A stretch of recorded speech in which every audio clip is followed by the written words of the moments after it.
Boa noite, pessoal. Para quem esteve nos outros dois encontros nossos, esse é o nosso último encontro. Já deu para conhecer várias pessoas. Fico feliz, muito feliz de quem está no repeteco. É porque ainda me aguenta. Então, o nosso assunto são as ocorrências e o papel que elas têm, pelo menos na minha visão, o papel que elas têm para o desenvolvimento das aulas, as aulas de arte. Eu vou lá do começo. Quando eu iniciei minha vida como professor de arte, bem novinho, já me incomodava muito um programa fechado. Eu nem sei por que aquele programa, recebia impresso naquela época, até mimeografado, qual seria o programa, o que eu teria que seguir. Aí eu ficava pensando assim, que relação tem as crianças com isso? Quer dizer, qual é a participação delas nesse programa? Já que a arte é subjetividade, onde é que estão os sujeitos colaboradores, né? Os sujeitos justamente que vão se relacionar com esse programa, né? Esse programa já pronto. Não que eu desacredite nos programas, mas eu acho tão importante a parceria da criança na construção, da criança, do aluno, né? Não importa a idade, na construção do programa. Então, um recurso que eu usei naquela época, eu não tinha tanta consciência assim, não, mas alguma coisa me dizia que ficaria melhor se eu trabalhasse oficinas, ou seja, uma oficina mesmo, um ateliê ou uma oficina. Então, aquelas mesas, em cada mesa acontecia uma coisa, aqui a gente pinta, cola, desenha, ali a gente faz gravura, ali a gente faz carpintaria. Naquela época, a carpintaria era mais tranquila de se fazer, sem o medo que hoje em dia tem do martelo, do prego, do não sei o quê. É tanto medo que então é melhor tirar. Mas durante muitos anos a carpintaria estava lá junto comigo e as aulas. Os trabalhos, a modelagem. Então, de alguma maneira, a criança fazia escolhas, de alguma maneira a criança tinha participação. Não vinha aquele programa prontinho. E eu adequava o programa, claro, eu tinha alguma coisa que eu precisava trabalhar dentro daquilo, mas o que também me incomodava é que a gente não trabalhava um conceito, a gente trabalhava uma atividade. Então, era sempre uma atividade. As crianças têm que trabalhar com isso, têm que trabalhar com aquilo. Então, eu meio que misturava aquilo com as oficinas, e então eles tinham uma participação mais efetiva, uma participação mais viva, né? E atuando de forma transformadora, né? Porque, afinal de contas, esse é um dos papéis da arte, né? Uma das coisas que ela proporciona, a capacidade da gente transformar, quer dizer, o exercício de transformar, né? E de pesquisar, isso tudo. Bom, enfim.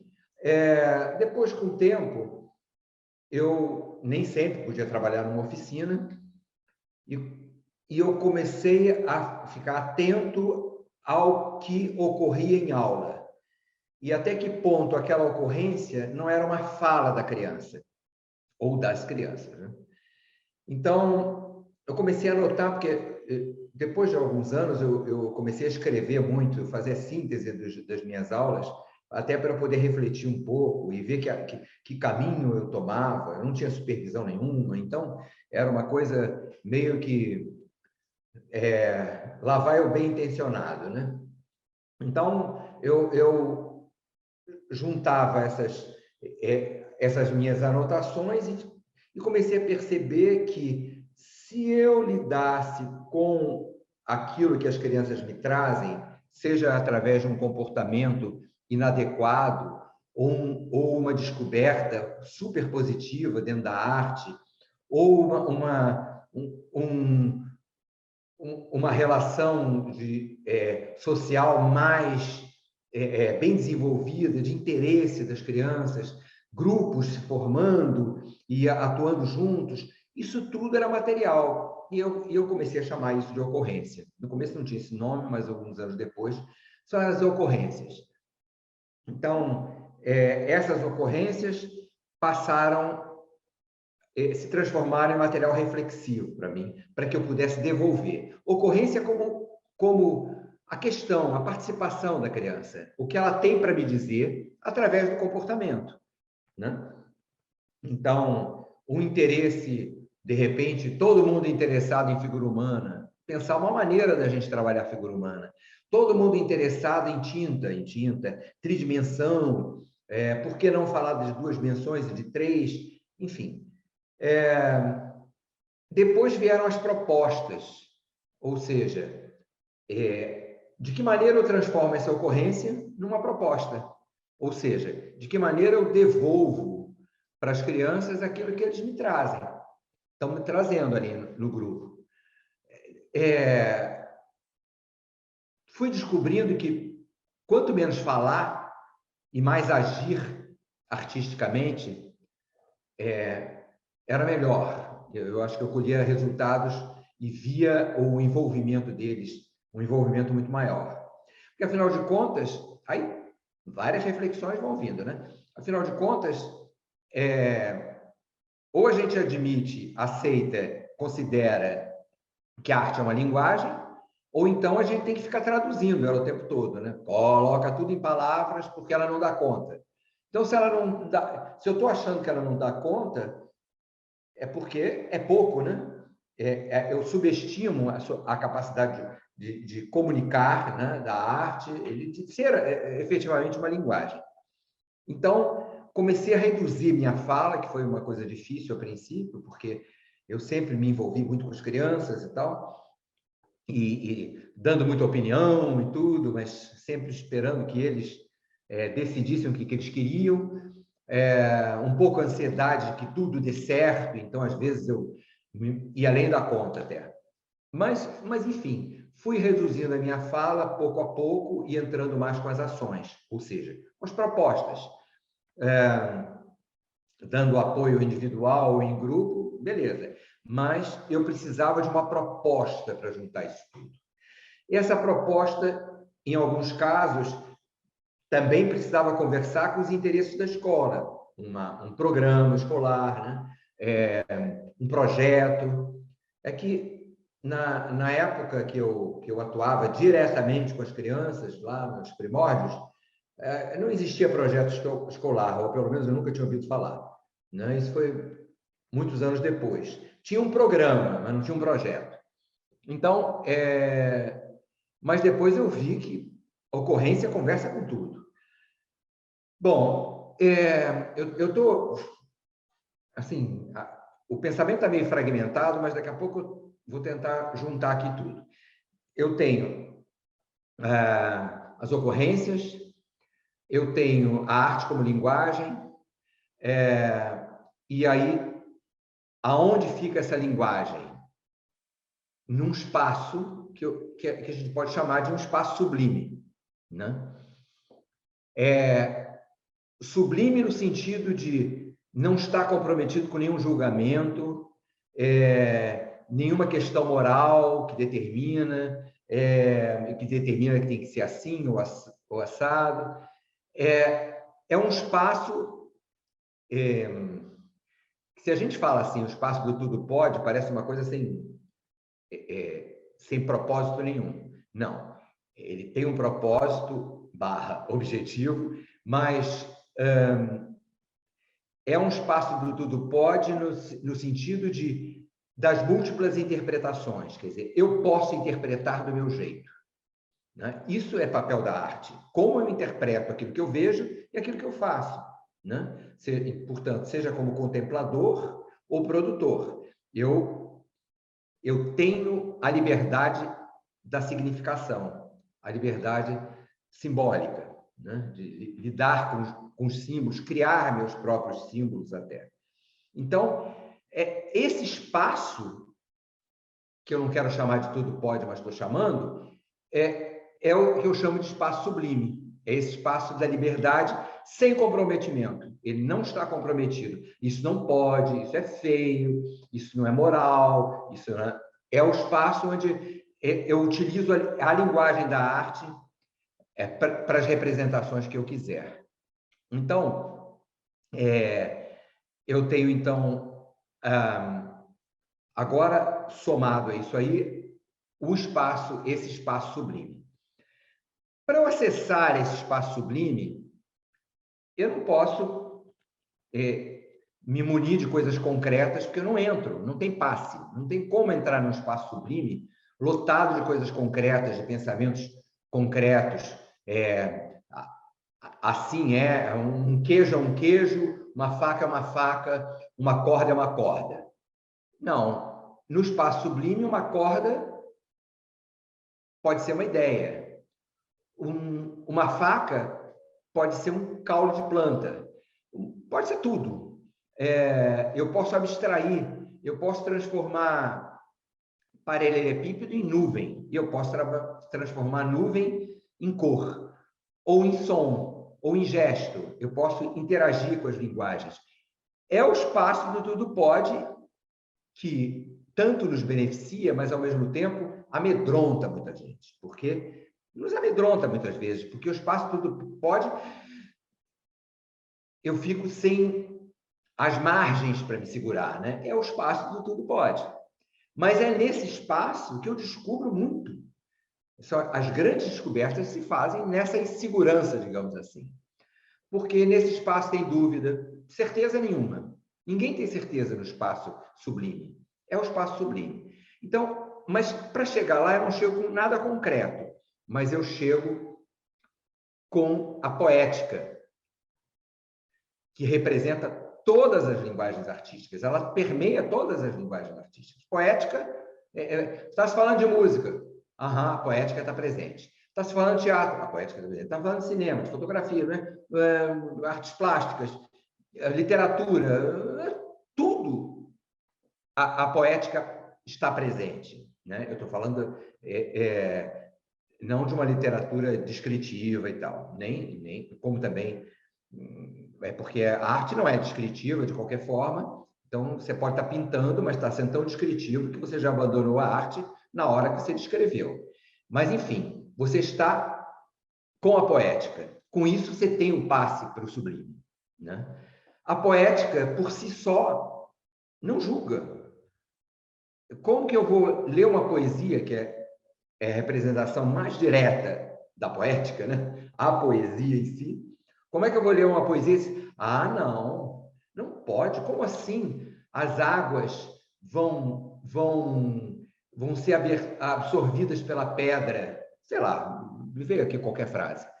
Não pode, a pedra não vai absorver, só com milhões de anos, talvez, sei lá. Então, isso aí não é poética, né? Então, nesse espaço eu não entro. Eu entro com a pedra que tudo pode e com a água que tudo pode. Mas a água que só pode assim, não, eu não entro. Então, de nada volto agora às ocorrências. De nada me adiantava uma ocorrência se ela não pudesse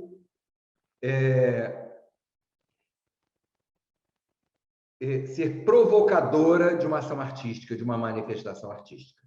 E ela só poderia ser provocadora se ela falasse a língua da arte, que é a poética. Então, eu precisava pegar essa ocorrência e tratá-la de forma a que ela se torne poética, para poder entrar no espaço sublime, né?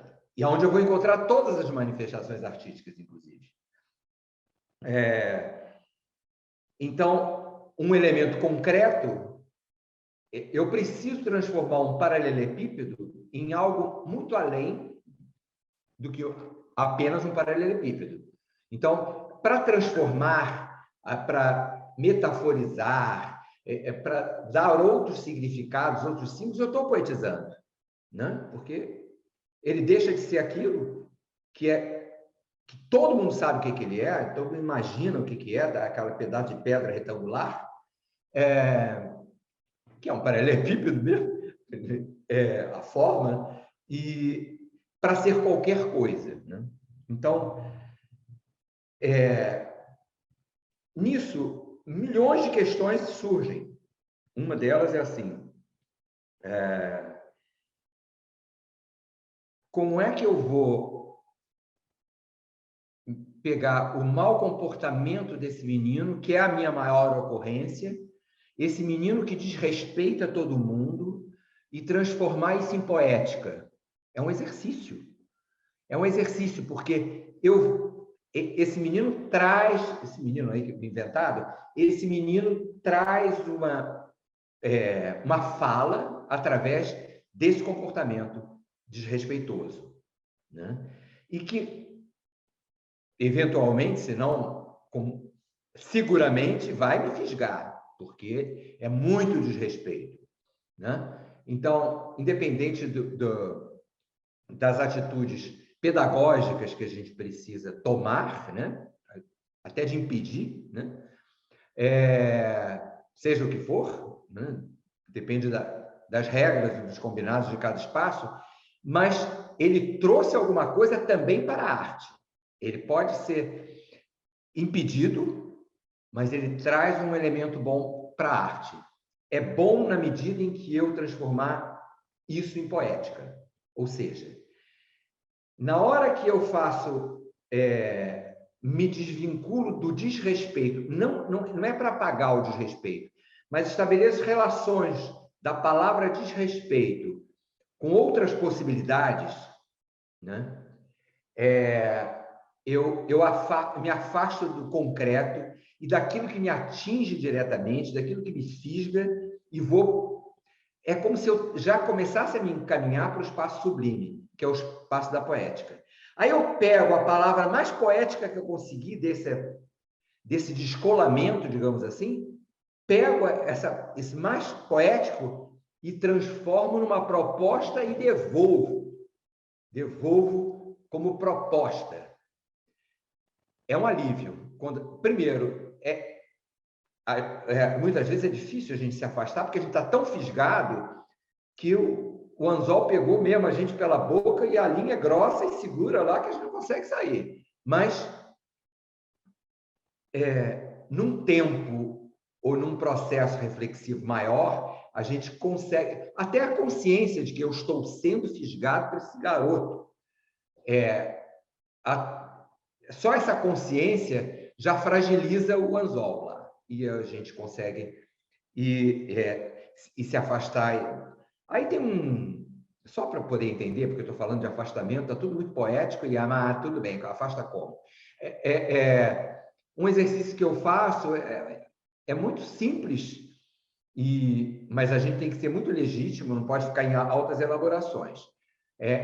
Pegar a palavra desrespeito, o que ela te lembra imediatamente, a gente faz com a gente mesmo. Desrespeito me lembra distância, distância me lembra país, sei lá, e lá vou eu.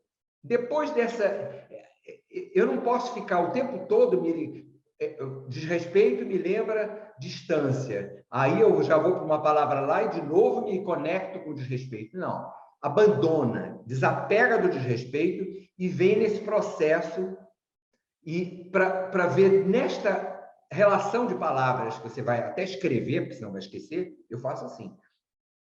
Nessa relação de palavras, qual que me parece mais poética e que, de alguma maneira, pode dialogar com a questão ou a situação lá do menino. Então, aí eu chego a alguma palavra, caminho, sei lá, aí eu vou pensar formas de trabalhar o caminho através da arte, né? Uma proposta que envolve caminho, ou que o caminho é um dos protagonistas, ou o protagonista que vai carregar aquela proposta, né?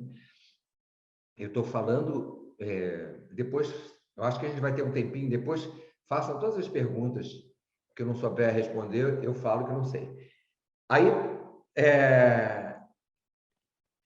nisso, eu me afastei e fui para a poética, né?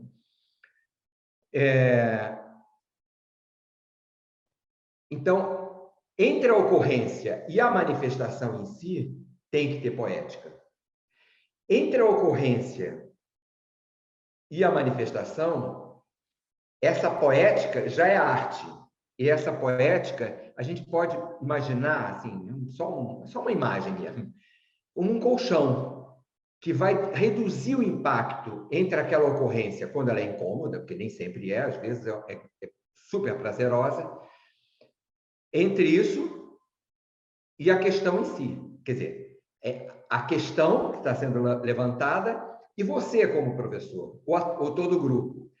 A arte precisa ficar de recheio aí. Se a gente tira o recheio, bate em seco, uma coisa com a outra. É o que ocorre muitas vezes com a gente.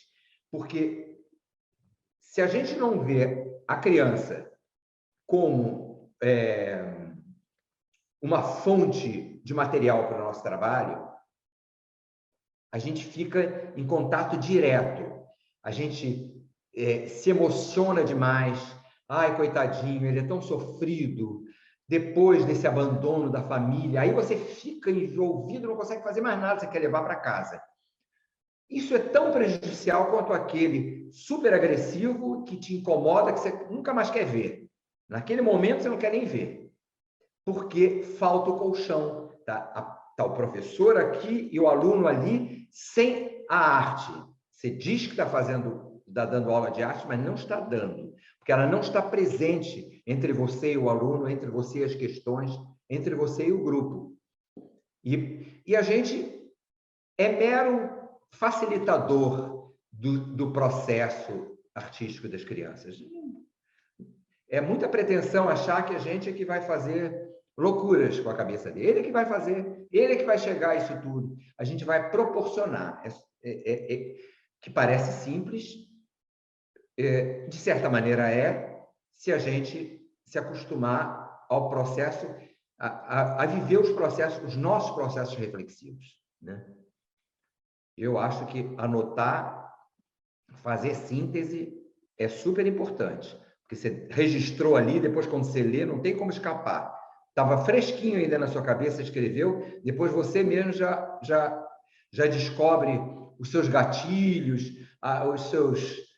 suas repetições, suas recorrências e tal, como eu estou falando como educador, como arte educador, né?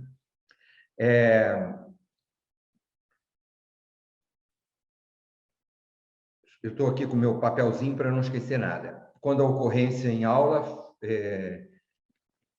já falei do FISGA, sim, o espaço sublime. Aí, os julgamentos, né, que eu também falei já, que são super... eles atrapalham demais o nosso processo. O julgar, né? Julgar a estética, por exemplo. É um exercício que a gente tem que fazer desde a hora que inicia um trabalho como arte educador até o último dia, porque não tem jeito. É revisão estética constante. Porque senão a gente entra justamente com o julgamento. Esse está bonito, esse está feio, esse tem talento, aquele não tem talento.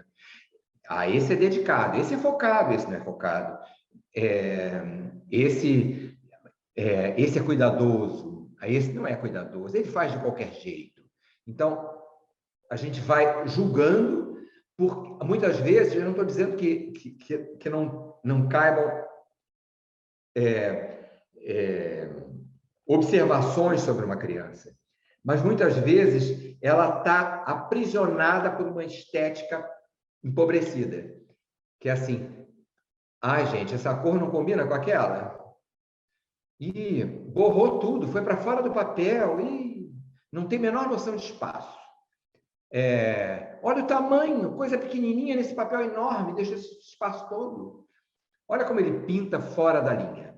Olha como não sei o quê. Olha, e bota uma tinta em cima da outra. Essa linha não está boa, ele tinha que ter apagado, feito outra, né?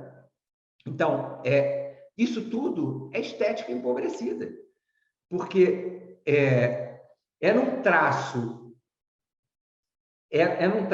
irregular, às vezes até num traço inseguro, que a criança se faz representar.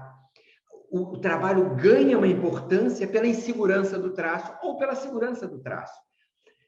A insegurança é legítima, a segurança é legítima. Aí entra nessa questão da legitimidade, que eu inclusive falei em outra palestra, mas é porque a gente não tem como não tem como a gente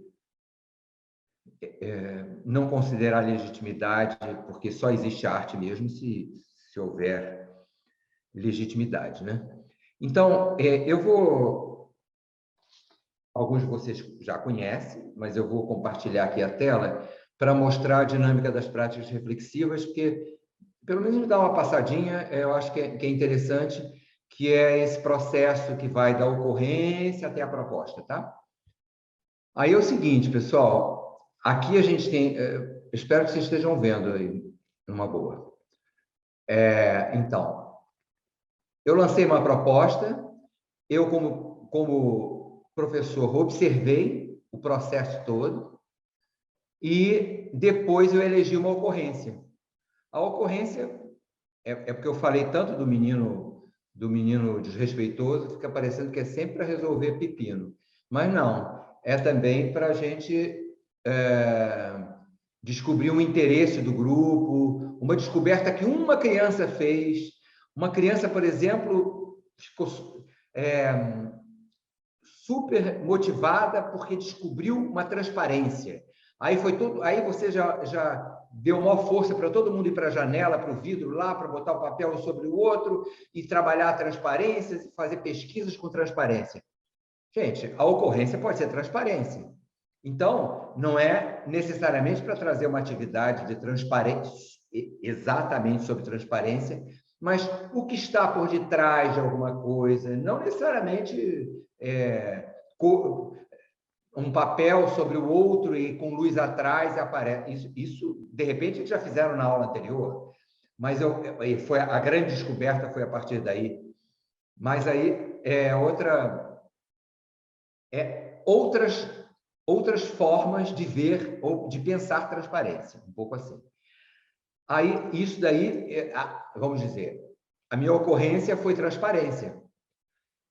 Eu refleti, o processo aqui todo agora é de reflexão para criar uma nova proposta. Então, eu refleti sobre essa ocorrência, transparência, a importância da transparência, até assim, simbologias possíveis, representações possíveis.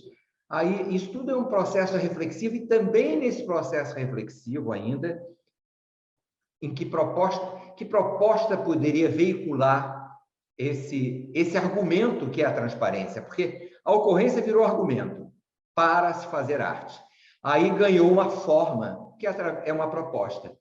Mas já aqui nesse período aí, nesse momento aqui, nesse espaço aqui, eu estou trabalhando um propósito também. Então, apesar de toda a liberdade que ele vai ter de interpretação da proposta e desenvolver um trabalho que eu, de novo, vou observar, apesar de toda a liberdade, eu tenho um norte. O norte é feito ocorrência e proposta vinculada. E, é claro, a poética acompanhou todo esse tempo, porque senão eu vou chegar lá numa coisa concreta no final. Peguem um papel, coloquem sobre o outro, fica aquela coisa toda descritiva e assinarem as partes, sei lá, nem sei como que seria tão concreto trabalhar transparência, mas não teria poética nenhuma. E aí, sem a poética, a criança só entende aquilo que está sendo explicado. E aí ela vai cumprir a tarefa conforme foi pedido pela professora/professor. É isto. Então, quando tem poética, significa, né, dê a sua interpretação. A maneira como você entendeu é a maneira como você vai realizar, né? Então, daí é que cabe aquela coisa, pessoal, não tem certo nem errado, é a maneira como vocês entenderam. Façam do jeito de vocês, encontrem a solução de vocês. Então, é esse caminho. Eu vou tirar aqui, tá? Para a gente... Raquel, sim, também, é isso. Isso é. Exatamente, todos fazendo o mesmo desenho e tal. Isso daí é uma coisa estereotipada, não, virou uma coisa absolutamente concreta, que não tem participação nenhuma. Aí, quer dizer, como a arte é subjetividade, e nem sempre ela é exercida, em muitas aulas ela não é exercida, ou a criança não tem essa oportunidade, a gente vai encontrar lá o adolescente, ou antes disso, dizendo, eu odeio arte. E aula de arte eu detesto. Claro, porque ele não teve aula de arte. Ele teve um cerceamento do processo criativo dele, porque é tudo tão concreto, tem uma expectativa de um resultado, para esse resultado, e ele tem aquela sensação de eu preciso fazer isso para acertar, isso para acertar. Então, ele está completamente distante das próprias soluções, né? Lembrando que encontrar solução é fundamental na arte e é da maior importância em qualquer outra matéria. Então, encontrar solução na geografia, no português, na matemática, na história, gente, cabe em todo mundo, cabe em todas as matérias. E onde é que se exercita mais fortemente? Ou deveria? Na arte. Encontrar soluções, eu pesquiso, eu experimento, descubro. A descoberta é algo que tem que ser sempre muito valorizado, porque, assim, é como quem afirma, tá vendo? Você tem competência para encontrar sua solução. Você deu uma solução particular. Solução particular é subjetividade. É o sujeito atuando ali. Está ali o sujeito atuando. Isso é uma coisa tão importante, né? A gente tem tão pouca oportunidade nesse mundo concreto que a gente vive, né? Nossas crianças estão abarrotadas do concreto. E pouco deles mesmos, porque não viver a subjetividade é pouco, é viver pouco de si mesmo, né? É experimentar pouco de si mesmo. Sem subjetividade, sem sujeito, está sempre fora, é sempre fora. O certo está lá fora, eu tenho que copiar o que está lá fora, eu tenho que ser o sucesso lá de fora, eu tenho que agir assim porque é assim que lá fora me mandam. Então, é todo quase que uma tsunami de exigências que vem de fora e que invadem o indivíduo e não sobra nada em termos de sujeito. Isso me agonia ver isso. Quantas crianças estão vivendo desse jeito? E olha, não é criança rica nem é criança pobre, são todos. Nós vivemos num sistema que esmaga mesmo a opinião no sentido mais amplo dela, né? Então, é um tal de você errou.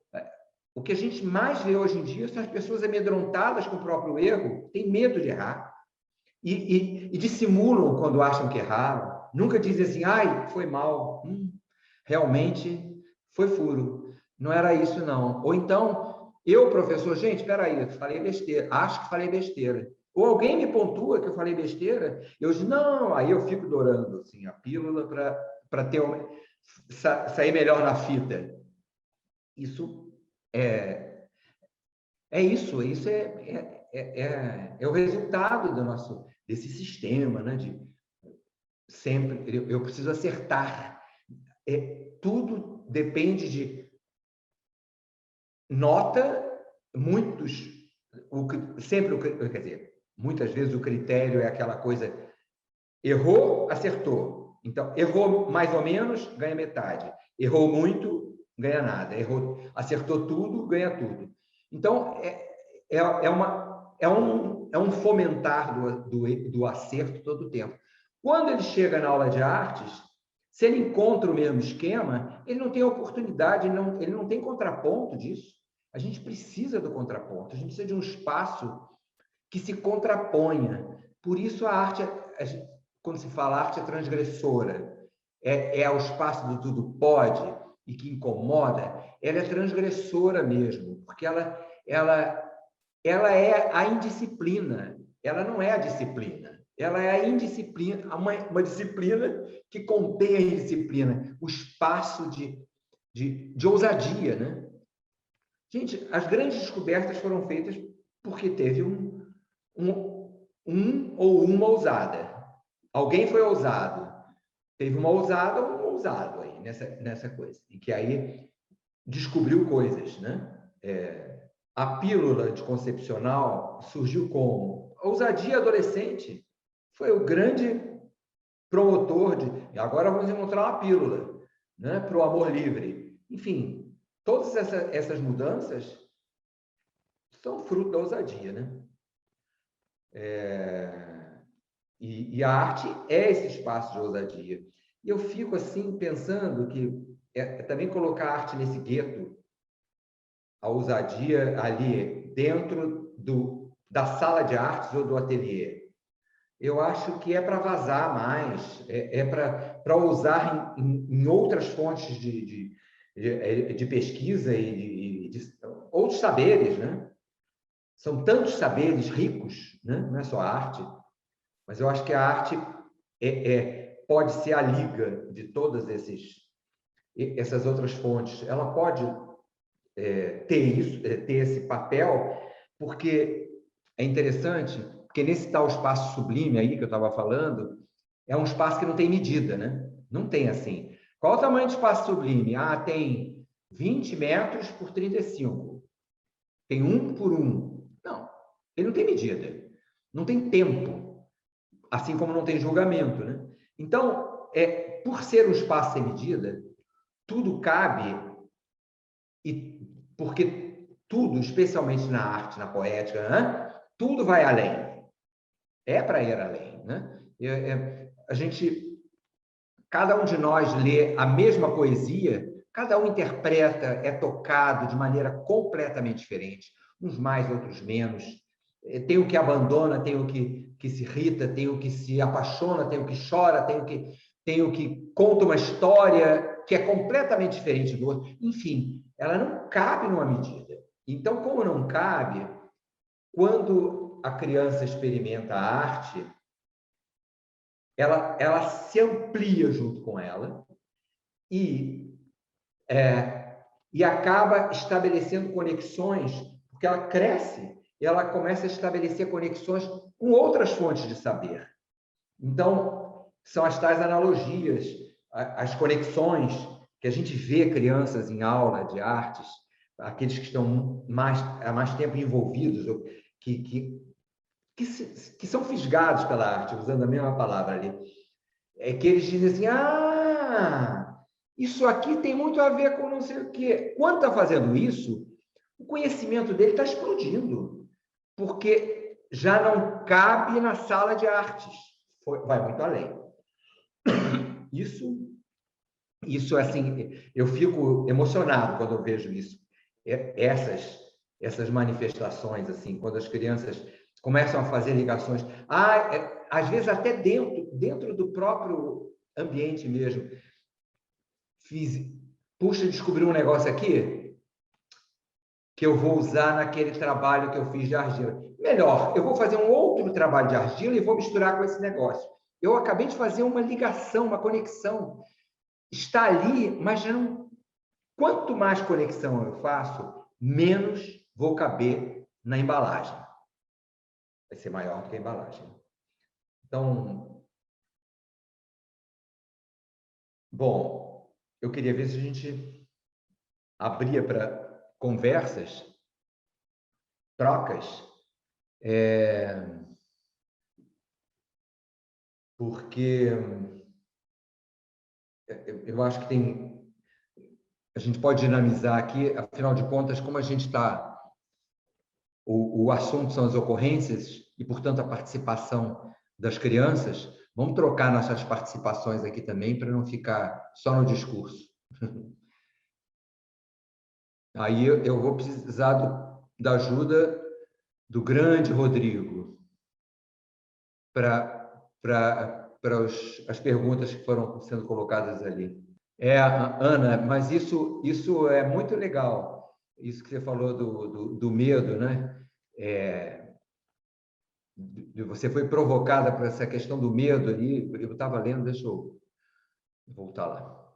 Me ajuda aí, Rodrigo. Traz as perguntas para mim, por favor. É que a gente não teve, deixa eu ver aqui, a gente teve mais comentários mesmo Ah, é? durante a sua fala. Não, mas Hum, eu acho que Ana, não sei se foi a nome, Ana, que falou do medo, do descontrole. Foi. Ah, tá. Ela falou que a coisa do medo, da perda do controle me provocou ela, né? Aham. É, ah, Pois é a Ana, né? Não é a Ana Maria? É é. ela? Aí ela falou também aqui, então o educador precisa Ah, tá educar-se à ali. poética. Oi? Ela falou Como aqui, é? então o educador precisa educar-se à poética. Precisa, precisa sim. Eu estava aqui pensando, as pessoas podiam abrir, eu não sei se vai ficar um caos, mas abrir o microfone e falar, né? Quem quiser. A Posso gente liberar. começou. Ana Maria, se você quiser aí, eu estou te vendo aqui, está bem de frente para mim. Tá liberado. Quem quiser abrir o microfone e falar. Porque não é tanta gente assim, somos 74. Aqui, a Noemi perguntou aqui no chat, pela sua experiência, a resistência de se libertar e se envolver na poética é mais frequente em adultos, adolescentes ou crianças? Não tem, eu não sei te responder com precisão isso não. Eu acho que depende, Noemi, né? Tá, falou? Isso. Eu acho que depende, Noemi, de tanta coisa, o quanto a gente está comprometido com determinados valores já pré-estabelecidos. Tem muita coisa assim. Às vezes, o adulto se lança mais facilmente, mas aí também tem aquela coisa do medo, do descontrole, porque a poética tem uma relação com o descontrole, né? Porque a poética, que controle você tem da poética? Nenhum. Então, você acaba segurando a poética com medo do descontrole, com medo de aonde eu vou chegar, né? Aí isso é próprio de todos nós neuróticos. Se não fosse assim, não seríamos neuróticos. A gente, com essa coisa do controle, descontrole, por exemplo, num nível maior, crianças que vivem uma situação de violência, que o tempo todo ela tem que estar se defendendo, né? Defendendo de uma relação esquisita familiar, ou sei lá, o ambiente onde mora, sei lá. É, é, Elas têm muita dificuldade de entrar na poética, ou seja, no processo imaginário, fantasioso, porque ela se sente debilitada, quer dizer, ela vai estar fragilizada e pode ser invadida por uma violência e pega de surpresa. É um pouco por aí, assim. E isso acontece com adulto também, a mesma coisa. Eu acho que depende da condição, sabe? Porque durante muito tempo, eu acalentei o sonho de que as crianças não sofrem desse mal. Assim, é uma coisa meio poliana aqui minha. Depois você descobre que não, eles sofrem e reagem também muito dessa maneira. Fica aquela criança concreta, até áspera, sabe? Porque ela precisa ficar o tempo todo na defensiva, né? Reativa. Você Se me eu chamou não a atenção. reagir rápido, eu. E aí tem várias maneiras de reagir, né? Até se fechando nela própria e que ninguém consegue conversar, né? A sua resposta me chamou a atenção para uma outra experiência que eu tive com um estágio num hospital psiquiátrico, em que a proposta que eu fiz era de teatro de bonecos, e eu esperava que os pacientes do hospital de dia tivessem resistência em entrar na história e criar uma história em função das histórias pessoais deles. Então, eu fui explicando de que a ideia era que eles criassem personagens, não era um teatro que fosse para contar a história própria deles. E eu me surpreendi porque em 5 minutos de interação eles começaram a contar a história deles. Aí eu Ai, que percebi que a resistência era minha, né? A gente imagina que sim. coisas muito dolorosas são evitadas ou são Uhum. escamoteadas, e eles queriam justamente poder falar sobre. Então, eu fiz a pergunta para você e eu mesma me peguei no meu Aham. engano de perceber que a gente Pois se vê isso, muito. isso é reflexão, olha que máximo. Você sabe que às vezes a necessidade é tamanha que a gente não. Aí é que a gente perde o controle mesmo. Na primeira oportunidade, vaza, né? Quando a gente administra a loucura da gente, tá conseguindo administrar, aí fica assim, se desvia daqui, se desvia de lá e tal. Mas quando não dá mais, um indivíduo, por exemplo, que já está num hospital psiquiátrico, já meio que entregou, né? Aí, ok. Na verdade, o ideal é que tivesse feito isso há mais tempo, né? Daí a importância, olha a arte aí de novo, né? E ela não é criança, adolescente, adulto, idoso, todo mundo precisa, né? A gente está vivo, precisa de ter linguagens outras, que não fique só nesse, né? A minha pergunta, eu tenho outra pergunta. Eu fiz duas, mas eu ainda tenho mais uma. Como é que você faz? Também acho que você não vai conseguir me responder agora. Como é que você faz esse contraponto entre a arte como tradição histórica, tradição de um povo, como raízes de um povo, né? Porque as expressões artísticas, elas são também expressões de um artista, mas é de um povo também. Então, você tem a arte dentro da formação da consciência de um povo, né? Então, como dialoga essa arte que existe, essa produção artística que existe, que vem do passado e que chega até nós, né, com todos os movimentos artísticos e tudo mais, e essa sua proposta, que eu acho muito interessante, né, dessa coisa das ocorrências, né? Não ficam como... E no meio disso tudo, a poética, né? E aí, eu pirei o cabeção aqui.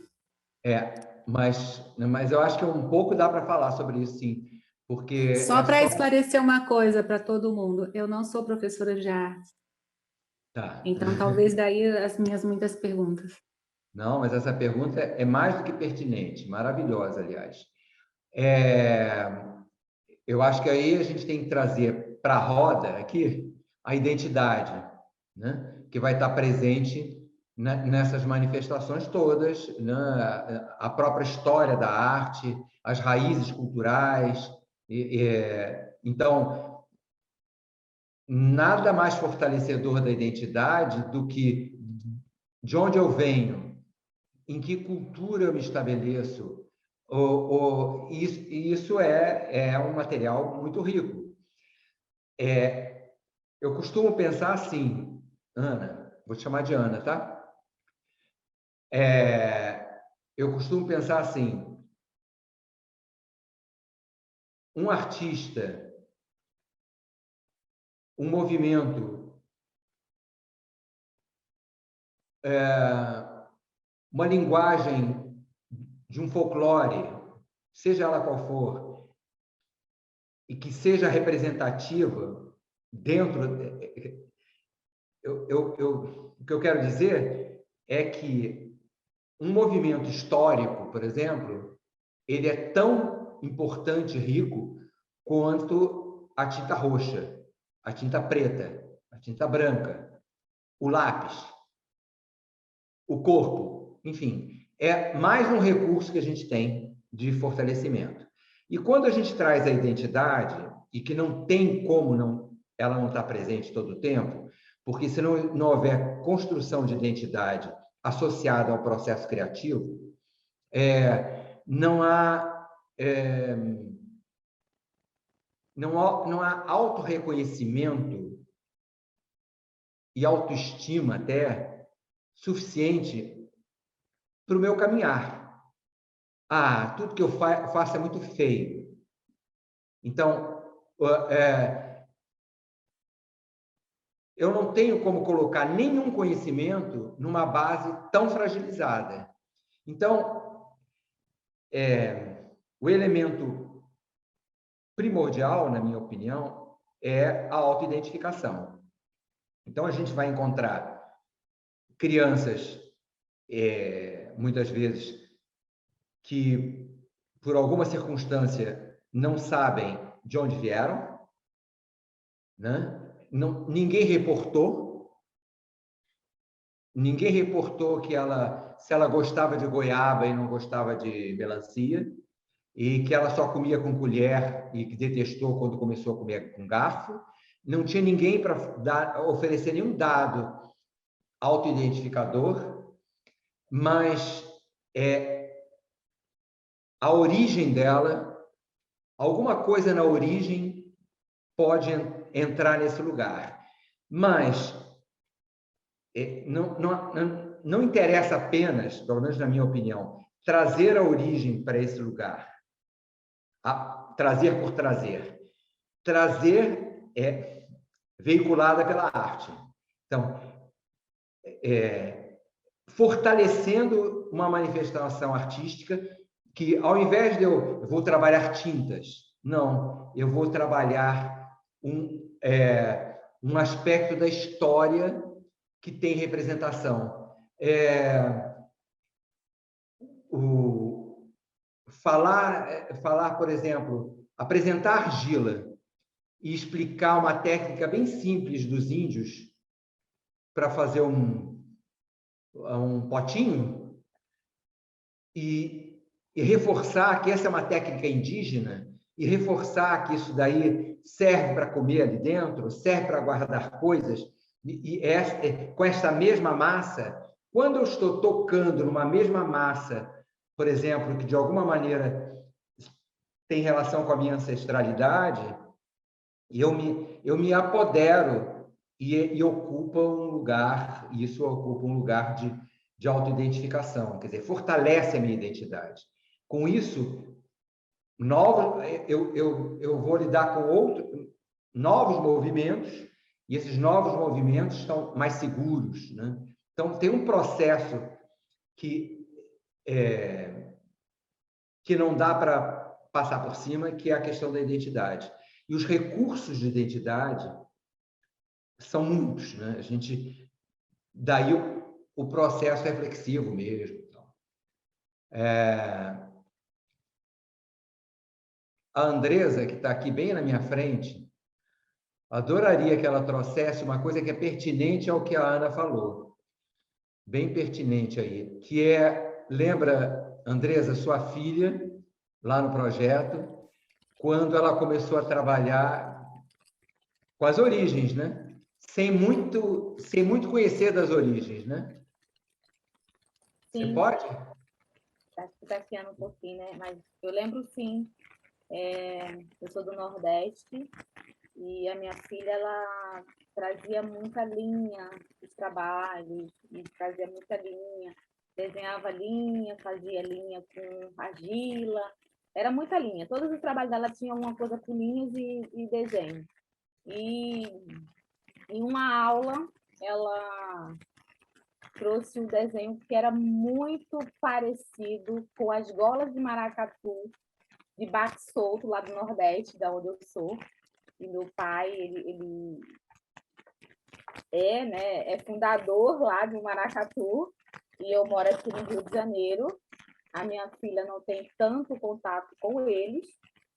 E quando eu vi aqueles desenhos, eu lembrei, assim, deu um estralo assim na minha mente. Eu fui na internet, peguei fotos também das golas de maracatu do meu pai e mostrei para ela. E aí foi uma ligação. Você vê que ela tinha todo aquele, desenhava, trazia aquilo tudo sem conhecer, sem ter muito vínculo, por causa da distância mesmo. Não que ela não falasse com meus pais. Fala, mas não permaneceu lá, não tinha aquele vínculo. E mesmo assim estava ali, tudo dentro dela. Ela colocava para fora mesmo sem conhecer. Quando a gente fez memória cultural, né, André? Memória cultural. Foi muito bacana quando a gente conseguiu. Quando eu linkei, fiz esse link que mostrei, ela ficou mais apaixonada ainda e ficou muito orgulhosa. Ligou para o avô, falou: vovô, você está sabendo que eu desenhei a sua gola de maracatu? E foi procurar a história dela, e a gente conversou. Foi muito interessante. Então, a memória da nossa família, mesmo sem ela estar perto, estava nela. Foi muito bacana isso. Muito bonito, lindo isso. Eu adoro essa história. Porque eu acompanhei e vi os resultados. Eu tenho as fotos dos trabalhos e tenho as fotos do maracatu que você mandou. Muito legal. Não sei, Ana, se adiantou.